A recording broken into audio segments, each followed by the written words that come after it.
Hoje, a proposta que nós temos aqui, os trabalhadores da casa, falar sobre o Evangelho. Hoje eu queria falar sobre o Evangelho segundo o Espiritismo.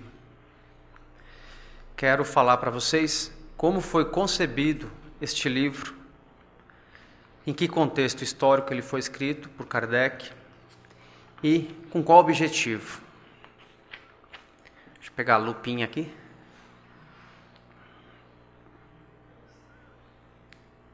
Bom, antes eu queria fazer uma pequena explanação de quem foi Kardec. Acho que todos aqui sabem, têm um pouco de conhecimento e sabem quem foi o Kardec. Mas assim, para situar em que contexto ele escreveu essa bela obra, eu achei por bem fazer uma pequena explanação.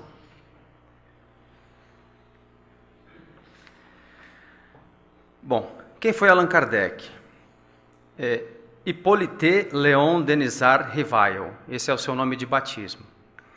Nasceu em Lyon, 3 de outubro de 1804 e faleceu em Paris em 31 de março de 1869. Então, Denisard Rivail foi um grande educador, um grande pesquisador, um grande estudioso, tradutor de várias línguas e um grande pedagogo. Ele era discípulo de Pestalozzi. Não sei se vocês já ouviram falar de Pestalozzi, que também foi um grande educador suíço, que nasceu também um pouco antes de Rivail. Pestalozzi, ele tinha um método de ensino pedagógico muito interessante. Ele foi precursor de grandes métodos de ensino que é utilizado até hoje. Não sei se vocês já ouviram falar, mas tem várias instituições que levam esse nome, Pestalozzi. E o método de ensino de Pestalozzi era assim, ele procurava partir de coisas simples até chegar em coisas mais complexas. E ele também era um cara muito altruísta e idealista.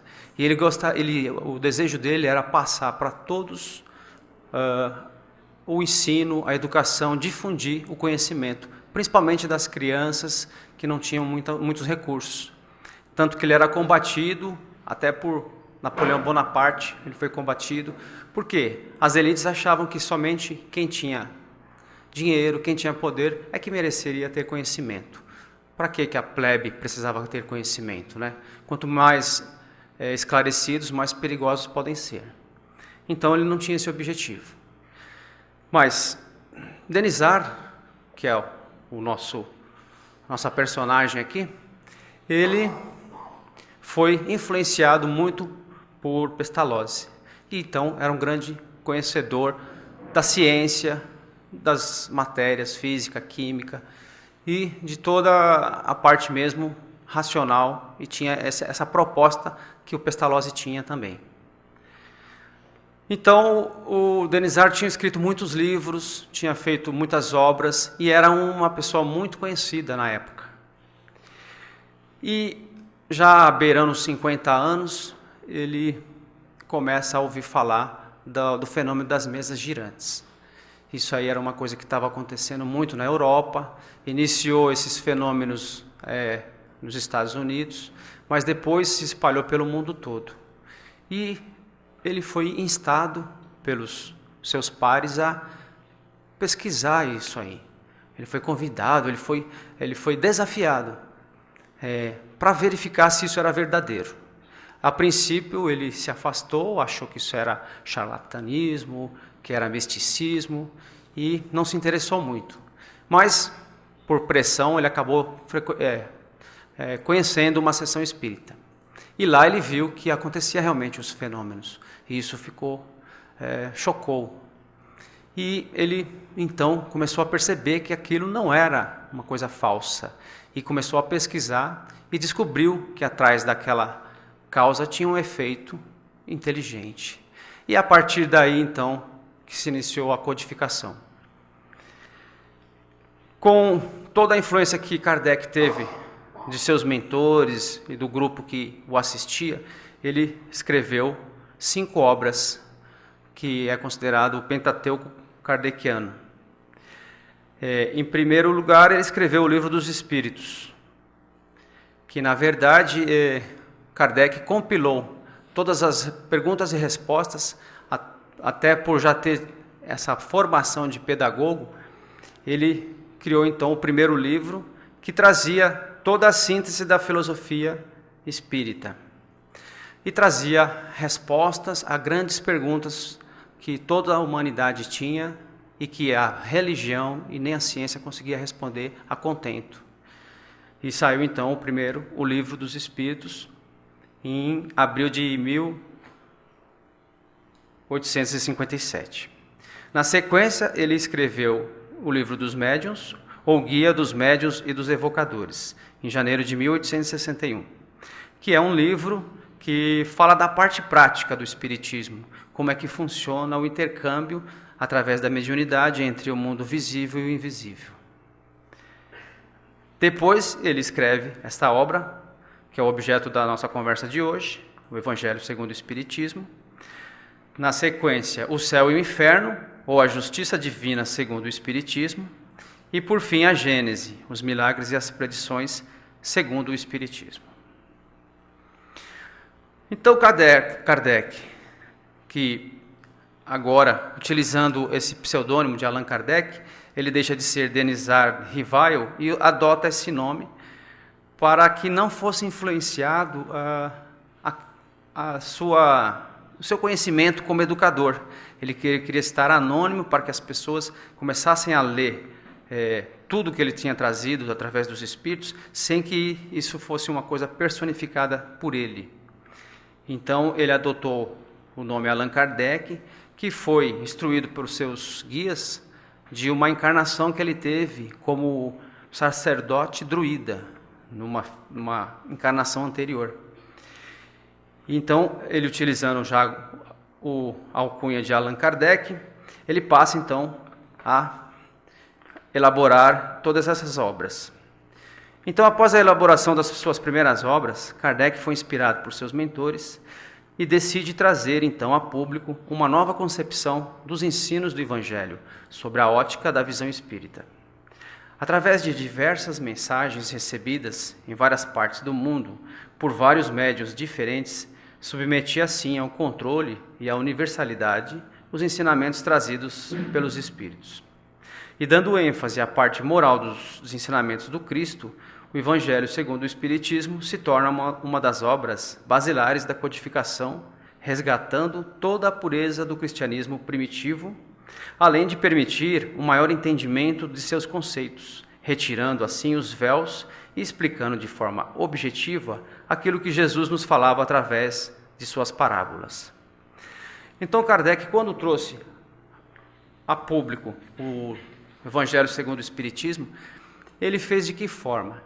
Ele recebia várias mensagens, já após estar com toda a doutrina já formada, ele recebe várias mensagens de grandes espíritos. E como que ele faz para saber se essas mensagens são realmente a verdade? Por quê? Você pode receber uma mensagem e achar que aquilo é profundo, é interessante. Porém, como ele fazia para saber se essas mensagens eram realmente as mensagens da verdade?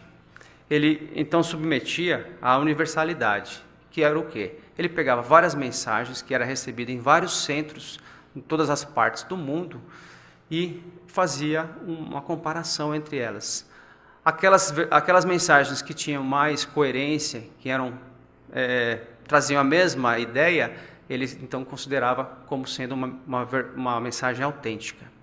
E assim ele foi elaborando todo o livro do Evangelho. E qual era o objetivo dele quando ele utiliza o Evangelho? Ele pega a parte que cita mais as questões morais de Jesus. Ele não dá muita ênfase à parte de milagres, nem à parte histórica, e ele resolve mesmo pegar só a parte moral do Jesus. Por quê? A parte moral foi realmente a proposta, Foi as ideias que Cristo trouxe para nós. O restante ficava em segundo plano. Por quê? O que fica mesmo é as mensagens de Jesus, e não os milagres que ele fez. Isso era uma forma que ele tinha para chamar a atenção e mostrar a sua verdade. Porém, o que fica mesmo é realmente aquilo que a moral do Cristo trazia para nós. Então, ele fez essa obra pensando nisso. O Espiritismo, ele surge numa época ainda fortemente influenciada pelo movimento iluminista, em que as ciências e as filosofias racionalistas se contrapunham ao dogmatismo religioso, principalmente de hegemonia da Igreja Católica. Por isso houve muita resistência e combate aos estudiosos e aos adeptos da nova revelação. Tanto no meio religioso como no meio científico, esta obra se tornou então muito emblemática, por trazer uma nova concepção dos ensinamentos cristãos explicados pelos Espíritos sobre a supervisão do próprio Espírito de verdade. Então, na época de Kardec, estava se vivendo um momento de efervescência cultural muito grande. Por quê? Após anos de domínio da Igreja Católica, houve uma ruptura com o iluminismo, grandes filósofos como René Descartes e outros, com a Revolução Francesa e com o início da Revolução Industrial, as ciências, toda a filosofia materialista e racionalista teve um boom, estava muito em evidência. E com isso, a Igreja Católica foi perdendo bastante poder.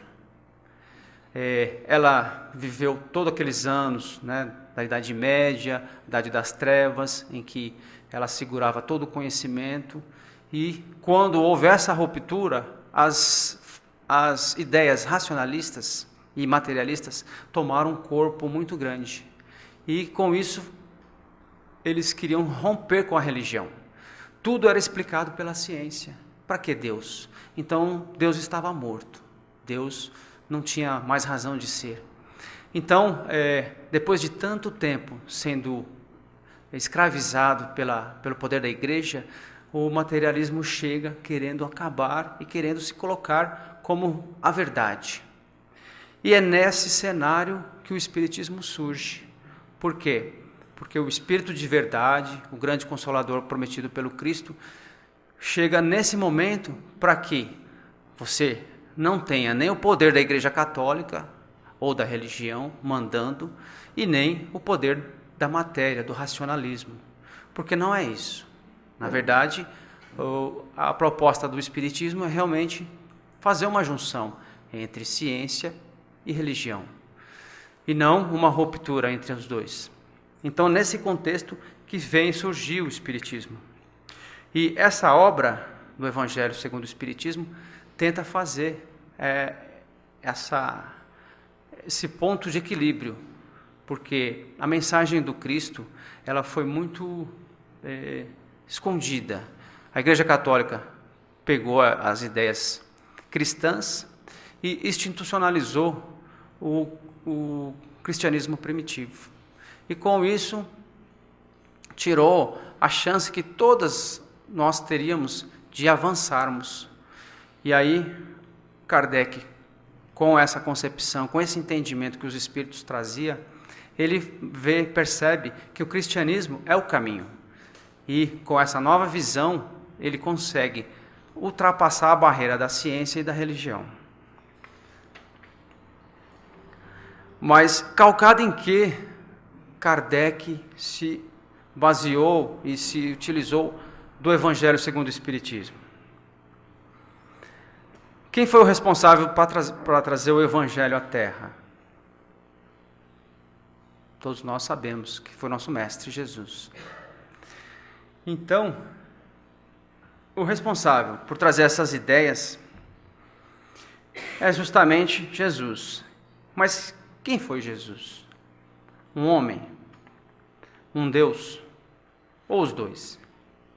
Ou Deus feito homem, ou homem feito Deus? Essa é um grande mistério, né?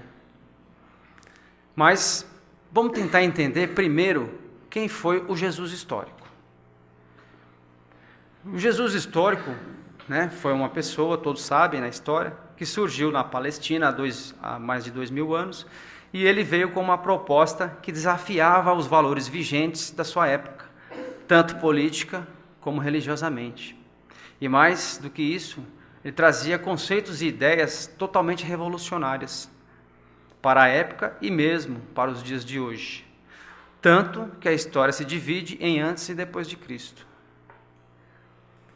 Jesus, você pegando só o contexto histórico, sem pensar nele como uma divindade, ele realmente foi uma pessoa, um homem, que acho que não teve igual na história. Ele foi realmente um grande revolucionário, mais do que Che Guevara, mais do que todos esses ícones que a gente conhece aí.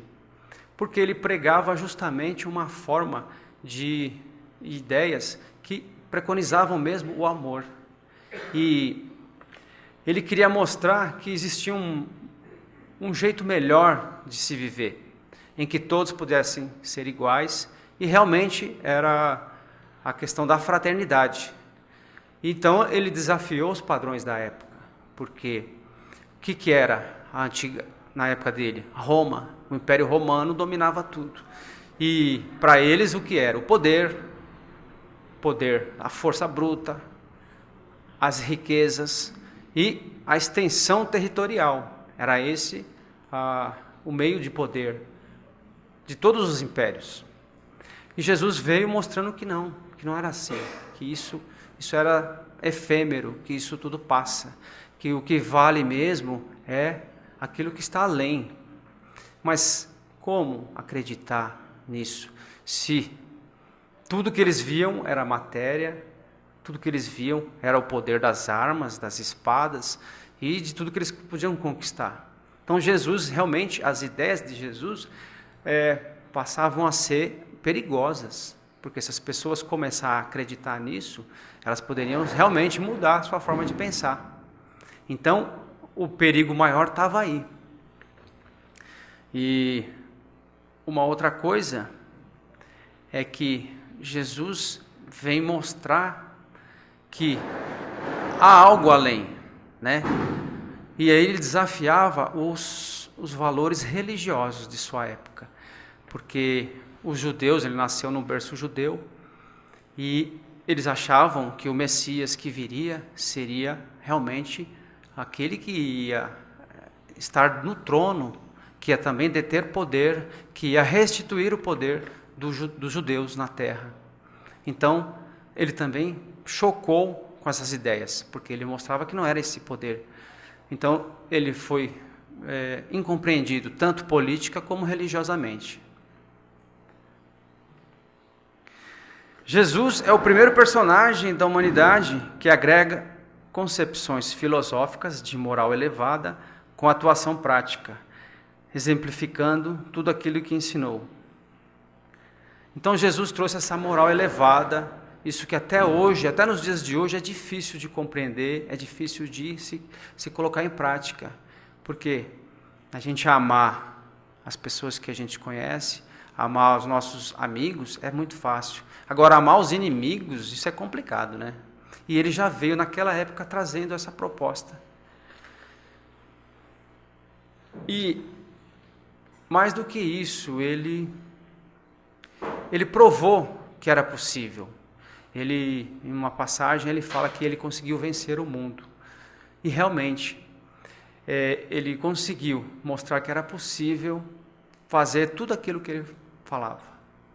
E para isso, ele deu a sua vida, mostrando realmente que quando a gente ama, a gente vai até o sacrifício. Mas enfim, quem foi Jesus? Todos nós sabemos que Jesus, o nosso divino mestre, segundo o Livro dos Espíritos, na questão 625, é o ser mais perfeito que Deus nos enviou como exemplo a ser seguido. Então Kardec, com a sua metodologia de perguntas e respostas, numa das perguntas ele pergunta para o para os espíritos, né, os espíritos elevados, quem seria o ser mais perfeito que Deus colocou aqui na terra. Aí os espíritos respondem: vede Jesus. Então, só por aí a gente já vê que Jesus não é um cara comum, né? Além disso, outras informações que nos foram reveladas é que Jesus é o nosso governador planetário, responsável por auxiliar na nossa evolução. Ele criou este nosso planeta com o intuito de nos receber e ser nosso tutor. Então, as informações que chegou depois com as informações dos espíritos elevados, mostra que Jesus, além de ser o espírito mais perfeito que já aportou aqui na Terra, ele simplesmente criou esse planeta para a gente. As religiões, no geral, colocam Jesus como Deus, né? Como sendo Deus. É até uma blasfêmia você falar que Jesus não é Deus. Mas a proposta espírita coloca Jesus como um espírito elevado, porque no próprio livro dos Espíritos existe uma classificação dos tipos de espíritos que existem. E são vários, mas basicamente a gente pode separar em três tipos, né? Os espíritos inferiores, os bons espíritos e os espíritos puros. E Cristo foi um desses, atingiu esse patamar de espírito puro. E veio até aqui, criou essa nossa morada e nos recebeu. Porque nós também não somos daqui, né? Também viemos de outras paragens aí do universo. E chegando aqui na Terra, nós nos agregamos a uma nova família que também estava surgindo aqui. E Jesus é o responsável por nos auxiliar nesse caminho, nessa evolução. Porque Ele sabe que todos nós chegaremos lá. Então, Jesus, voltando um pouco para a questão histórica, ele é o personagem da história que, embora não haja comprovação histórica, venceu a morte, ressuscitando ao terceiro dia, aliando a sua atuação como personagem histórico, revolucionário, com a sua condição divina, que nada mais é do que espírito evoluído que possui a capacidade de se materializar. Então, como eu falei, Jesus se sacrificou por nós. E como que ele podia provar para nós que realmente existe algo além? Então, Jesus já veio com essa proposta de vir aqui, passar tudo o que ele passou e ser realmente sacrificado. Por quê? Ele precisava voltar da morte, porque assim era o meio que ele tinha de provar para todos que a morte não existe. Então ele voltou, se materializou, né? A igreja, as religiões dizem que ele ressuscitou em carne, mas o Espiritismo vem e nos traz a chave da verdade. Mostra que ele se materializou em espírito. Como ele era um espírito muito evoluído, ele tinha a condição de manipular os fluidos, né? O ectoplasma, e criar e aparecer de uma forma palpável. Tanto que ele ficou 40 dias entre os discípulos, comeu com eles, dormiu. Não, ele desaparecia. Então, mas ele tinha essa capacidade fenomenal, por ser um espírito muito elevado. Então, com esse exemplo, Jesus nos mostrou que a morte realmente não existe e provou, vindo e passando todo esse tempo. Então, além dele vir mostrar, deixar sua moral ótima, muito boa, ele vem e mostra e prova para a gente que a morte não existe. Então, qual a importância desse livro? A importância do Evangelho, segundo o Espiritismo, para todos os adeptos da doutrina espírita, ou mesmo para os cristãos, de uma maneira geral, se torna fundamental à medida que nos permite uma compreensão maior do código moral do Cristo, que é um verdadeiro tratado de amor e caridade. A prática de seus preceitos é o que devemos colocar como meta principal, pois o Evangelho, ou a Boa Nova, é a receita infalível para alcançarmos os meios de evoluirmos em busca da verdadeira felicidade. Então, minha gente, o Evangelho, ele passa a ser a nossa receita, passa a ser o nosso norte. Por quê? Trazendo toda a concepção da moral cristã. E ainda, com a chave que o Espiritismo nos traz, mostrando tudo que ficou meio velado, tudo aquilo que Jesus não podia dizer, porque ele falou, olha, tem muitas coisas que eu poderia falar para vocês, mas ainda não posso passar porque vocês não iam suportar. E justamente a gente não estava preparado ainda. Até hoje nós ainda temos muita dificuldade, ainda duvidamos bastante. Eu falo por mim mesmo. Então, o Evangelho já é fantástico. E segundo o Espiritismo, é melhor ainda, porque traz essa abrangência, faz com que a gente consiga vislumbrar melhor aquilo que Jesus queria colocar para a gente. E eu faço aqui agora um convite a vocês, para que vocês façam a prática do Evangelho no lar. Porque é um meio de vocês estarem estudando, e só estudando é que a gente consegue colocar em prática. Então, uma vez por semana, né, vocês acho que já sabem como que a dinâmica funciona. Uma vez por semana se reúne com a família, com os amigos, com as pessoas do seu lar, e abre o livro e discute um tema do livro. Isso ajuda na limpeza do lar de vocês, ajuda a purificar a mente e ajuda até a orientar os irmãozinhos invisíveis que estão aqui, que estão do outro lado e que às vezes estão perdidos também. Então, é muito bom a prática do Evangelho no lar. É um convite que eu faço para encerrar aqui a minha participação de hoje. E eu queria, por último, ler uma coisa que eu achei maravilhosa, que é justamente o prefácio desse livro.